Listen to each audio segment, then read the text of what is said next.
বিশ্বাস করুন, মাছ মাংসের টেস্টকে হার মানাবে আজকের এই রেসিপি। বানাচ্ছি আজ সয়াবিন কোফতা কারি। রুটি, পরোটা বা ভাত যে কোনো কিছুর সাথে এই প্রিপারেশনটা থাকলে আর কোনো কিছুর প্রয়োজন পড়বে না। এর জন্য প্রথমেই একটি পাত্রে জল গরম করে সয়াবিনগুলোকে একটু ভাপিয়ে নিয়েছি। এবার সয়াবিনটা একটু ঠান্ডা হলে মিক্সিং বলে সয়া চাংসগুলোকে জল ঝরিয়ে দিয়ে দিয়েছি। এর সাথে দিয়েছি কটা কাঁচা লঙ্কা আর একটু আদা। সবটা মিক্সিতে ভালো করে একটা পেস্ট বানিয়ে নিয়েছি। একটি পাত্রে ওই পেস্টটা এবার ট্রান্সফার করে এতে একে একে অ্যাড করেছি গরম মশলা গুঁড়ো, স্বাদ মতো নুন, পরিমাণ মতো বেসন আর একটু পেঁয়াজ কুচি। সবটা ভালো করে মাখিয়ে নিয়েছি।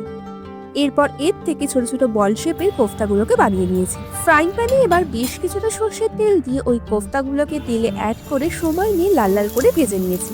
ভাজা সয়া কোফতাগুলোকে এবার তেল থেকে তুলে ওই ফ্রাইং প্যানে আরো একটু সর্ষের তেল অ্যাড করে তাতে দিয়ে দিয়েছি গোটা গরম মশলা, শুকনো লঙ্কা আর তেজপাতা। ফোড়নটা হালকা নেড়ে চেড়ে অ্যাড করে দিয়েছি একটু গ্রেটেড আদা আর একটু গ্রেটেড পেঁয়াজ। পেঁয়াজটা ভাজতে ভাজতে কালার চেঞ্জ হয়ে আসলে এতে দিয়ে দিয়েছি স্লাইস টমেটো। সামান্য নুন দিয়ে নেড়ে চেড়ে টমেটোগুলো নরম হয়ে আসলে মশলা হিসেবে অ্যাড করেছি হলুদ গুঁড়ো, জিরে গুঁড়ো, ধনে গুঁড়ো আর লঙ্কা গুঁড়ো। অল্প অল্প জল দিয়ে মশলা ভালো করে একটু সময় নিয়ে কষিয়ে মশলা থেকে তেল ছাড়তে শুরু করলে স্বাদ মতো নুন দিয়ে দিয়েছি। এবার পরিমাণ মতো জল দিয়ে জলটা ফুটতে শুরু করলে ভাজা কোফতাগুলোকে গ্রেভিতে অ্যাড করে ঢাকা চাপা দিয়ে ফুটিয়ে নিয়েছি বেশ কিছুক্ষণ। লাস্টে নামানোর আগে সামান্য একটু ঘি ওপর থেকে ছড়িয়ে নিলেই রেডি আমাদের সয়াবিন কোফতা কারি। দেখতে যেমন ডেলিশিয়াস লাগছে, খেতে কিন্তু ততটাই টেস্টি হয়েছিল। এখন সাবস্ক্রাইব ফর মোর রেসিপিস।